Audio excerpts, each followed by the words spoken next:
This is Stakes Week at the Damage Report, where we're gonna be going through day by day the biggest things that are at stake in this coming election. We decided we'd start off in grand style by breaking down Francesca and I's top 10 things that are most at stake this election. We're gonna be starting off with Francesca. What is your number 5? Number 5, as in least important, comedy. I don't want to do any more Trump jokes. I don't want to see other people do any more Trump jokes. It is hack, it is boring. Oh, he's orange. Oh, he's got a bronzer. Oh, he's Trumpkin. Oh, he wants to sleep with his daughter. Oh, show me the undies. I'm tired of it. I'm tired of my own Trump bits. I know, I'm tired of my own comedy. He is hack, everything about him is hack. You can't make fun of someone who is a literal walking satire. It is not fun. And I am tired of Alec Baldwin and everyone else playing Donald Trump. So let's just be done with this. Preserve comedy, save comedy, vote Trump out. The only person more done with Alec Baldwin's portrayal of Trump is Alec Baldwin. That dude doesn't want to do it, but it's just too much money. He has to. That's funny because everybody believes that people in news and comics are scared that Trump will go away. But yeah, no, we don't want it. We don't want it. No. Anyway, that's a good number 5. My number 5 is the Supreme Court. And the reason it's number 5 and not higher is, sorry, I'm gonna keep it real. We've already lost on that. Like the health of the Supreme Court is not really at stake. It's ruined unless it gets massively reformed. And that's sort of why it's on the list, is that if Joe Biden gets in, hypothetically, there could be reform, term limits, court expansion, those sorts of things. So this isn't about like whether we have a healthy Supreme Court is at stake. It's whether we have literally any chance whatsoever to recover things, whether in a year or in a decade, because Donald Trump's already gotten 3 justices in 1 term. There is every reason to believe that he will get more justices in however many years his second term is. You've got a couple of really old conservatives that in theory could retire at some point in the near future. If Trump gets reelected, they will almost certainly retire earlier so that he can bring even more crazy arch conservatives in there. The Supreme Court is wrecked outside of real reform. Our only hope to even partially recover it depends on next Tuesday's results. Yes. Yeah, it's hard. It's hard to do this top 10 because a lot of these are only going to get worse. I would say my number 4 would probably be judges. Going along with your Supreme Court, there will be more judge appointments. There will be more federal judges, right? This is like record number of appointments. You saw the other day on Sunday, yesterday, a lawmaker discussing, I forgot which senator, senator from Hawaii, who was saying, look, we get called in session only to confirm federal judges. Yeah. This is a federal judge factory. Mitch McConnell and the Republicans know exactly what they're doing. And again, this is all part of their long game to radically turn our justice system into an extremist, sort of like, again, a Christian nationalist court that protects religious liberty for the religious majority, right? Protects religious liberty if you want to discriminate against LGBTQ people, or if you want to take away the right to reproductive freedom for women and you're an employer, right? It protects, it literally just protects the right to discriminate. And so I would say that number 4 being the courts, I don't think it is a lost cause yet, but I absolutely think that it can get worse. Yeah, you're right. I make the mistake of focusing too much on the Supreme Court sometimes, but he's already gotten a crazy number of judges that will only accelerate if he gets a second term. And you might reach the point where they don't even care about their supermajority on the Supreme Court because it won't even be needed. They'll have so much insulation in the lower courts, the Supreme Court can just choose not to take up any appeals to the crazy Republican rulings that they'll get at the lower levels. You're 100% right. Yes. My number 4 is war and further crumbling of the international situation effectively. Donald Trump is hot for a war with Iran. That would be absolutely devastating. There's a very real chance that will happen. But even if it doesn't, he'll continue his insane drone strikes and bombing campaigns in Syria and other countries. The number of dead will continue to rise. America's lack of leadership combined with his sort of increasingly explicit support for dictators internationally will wreak havoc inside of those countries and could potentially spill over into international wars as well. I don't even know exactly what the content of number 4 is, but it's gonna be chaotic, it's going to be deadly, and it's going to be around the world. So that's another thing that I'm very worried about. Now, I don't think in this area, Biden is as much an improvement. I'm worried that his foreign policy will look pretty similar to Barack Obama, but I feel like that's a known quantity to some extent. Donald Trump is so chaotic, so willing to allow dictators to do whatever they want that I can't even really speculate as to what outcome that could have. Yeah, I'm trying to game out what your 3, 2, 1 is, John, so I can sort of gauge.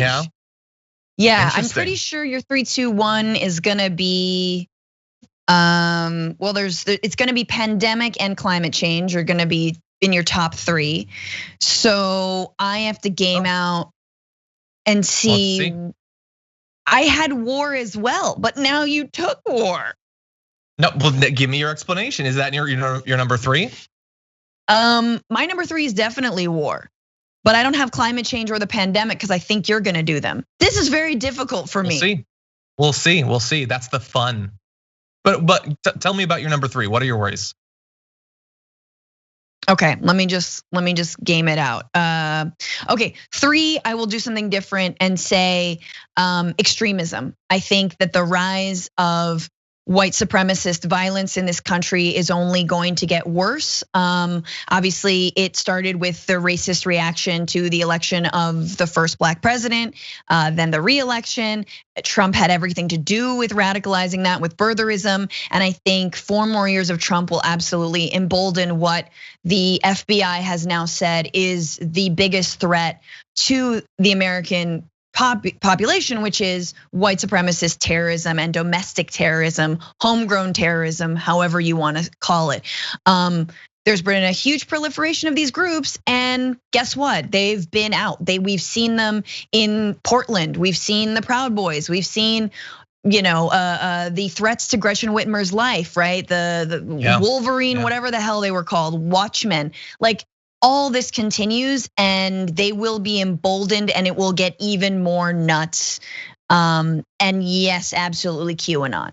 QAnon is going to get worse. Queefanon just continues. And I just want to stop the queefing, just end the queefing. So number 3, end the queefing and the extremism. Oh my God, that's a good one. Okay, my number 3 is, I'm gonna shock you.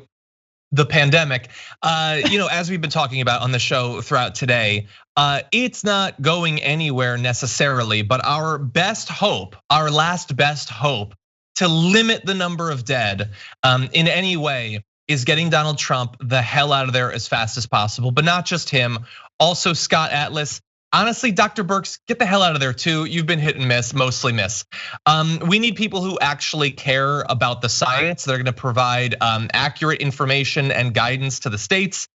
I think it's incredibly important. And now, if Biden gets in and starts making advice about mask mandates and things like that, that is gonna become the new culture war for the right, so get ready for that. It's gonna be Fox News all day long, attacking Biden for giving a damn and wanting people not to die.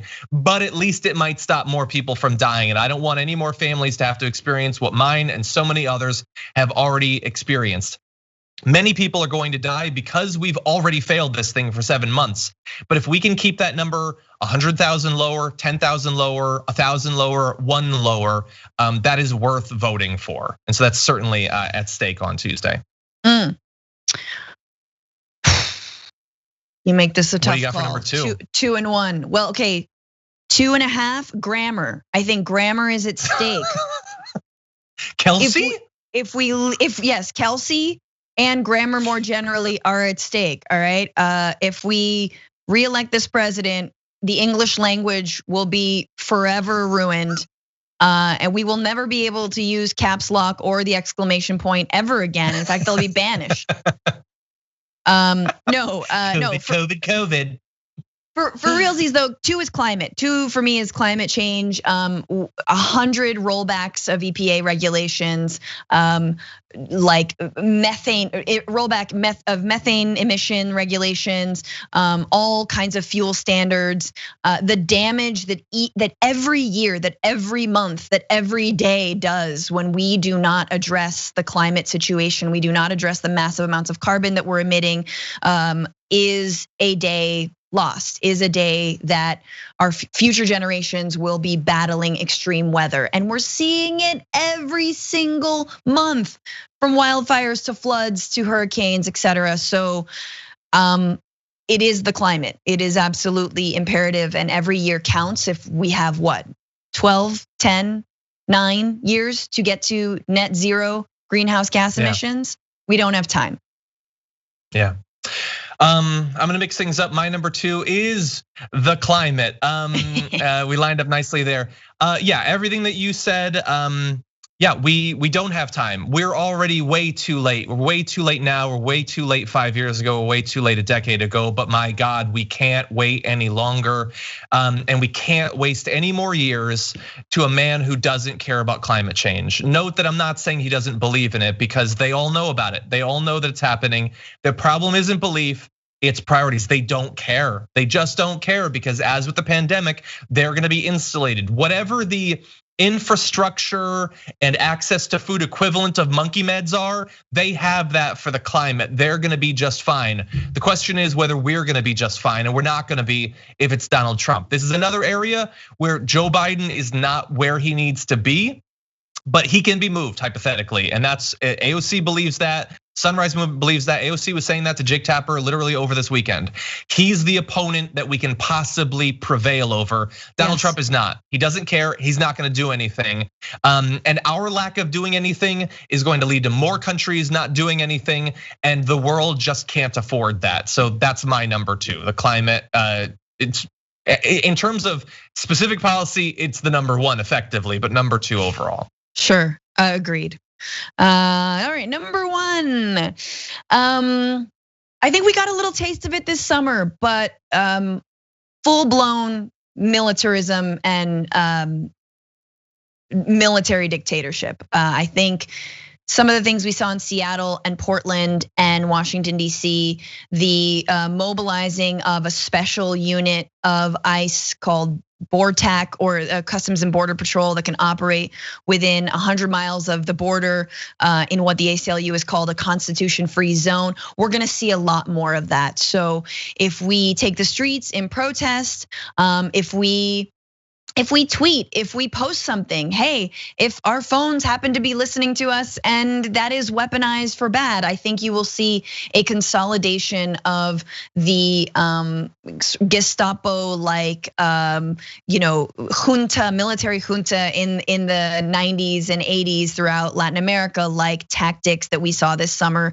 specifically targeting Black and brown people, Muslims, and all the folks who are already in the crosshairs. And I will just say the militarism includes the death of migrants at the border. It includes the treatment of those in detention. It includes the sterilization of women against their will, the separation of children from their families. 545 children have not been reunited with their families. That all continues because Chad Wolf will be the DHS secretary. So yeah, militarization. Yeah, everything that you said, I certainly agree with. I thought long and hard about my number 1. And I was gonna go with what I think we all objectively know is the worst thing threatening America, which is like cancel culture or something, or Alex Jones being deplatformed. But I decided I'll mix it up, and I'm gonna go with effectively much of what Francesca said. It's the fascism. It's the fascism, or the future of democracy, if you want to put it that way, the soul of America, whatever Biden has said recently. It is effectively us deciding what form of government we want to have, because we have already lost so much over the last few years. Things I don't even know if we've necessarily noticed what we've lost, what's eroded, what's fallen apart and crumbled. In terms of the relationship between the media and government, the media and people, the norms that are supposed to save us, so much is already lost. I don't know what's left. with another 4 years of Donald Trump. I was reading news over the weekend that he's got a list of top intelligence officials he's gonna fire if he gets reelected, because the purpose of intelligence agencies is not gonna be to let us know what's going on. It's going to be to fulfill the will of Donald Trump, as every other branch of government effectively does. The militarism, the inspiring domestic terrorism, the Proud Boy gangs, fill it in. Like, just go back through old episodes of TDR and TBR, and we've discussed it all. I don't know what's left of America after 4 years. What will be left of the relative independence of elections to have some reflection of the actual will of the people, the Supreme, like so much of it, like that. It's America is at stake. I know it sounds corny and cheesy or whatever. Maybe you have a different way of expressing that, but that is really what it feels like a week out. Absolutely, and I think we can't be naive about that. Let's not try this whataboutism as like, well, America's always been terrible. Like, yeah, no, yes, but like, have we been this bad? And did you know enough about like the State Department to now know that it's mostly tumbleweed and like a few like random raccoons? He's hollowed out all of these agencies. That inspector generals have been fired one after another after another. We don't have any watchdogs anymore. You got like the Office of Ethics now is like a Twitter dude, Walter Shaw. Remember when that dude resigned in like the first year of Trump's presidency? Like, it is. We're headed towards that fascism. We're headed towards this sort of Egypt under al-Sisi type of situation. And what scares me the most about that is the amount of resignation that I think it takes a population that sort of resigns itself to the fact that people are dying, resigns itself to the fact that people are being gunned down in the streets, resigns itself to the fact that there's targeted executions of someone in Olympia, rather than arresting the man, and that the president has saluted that and heralded that and supported that. My fear is that we go numb to all of it. So it's dark. It is dark. Yeah. Freaking out that the president effectively like echoes the failed motivations of a militia plot to kidnap and assassinate a governor is bad enough. But we won't even notice it in 4 years, honestly. Like, that's what he's doing right before trying to get reelected, is encouraging more kidnap plots against Democratic governors. For more political news breakdowns, interviews, stories of activism, and me trying my hardest to care about the occasional big celebrity news story, subscribe to our YouTube channel at youtube.com/thedamagereport. And you can ring the bell wherever it is so you don't miss anything.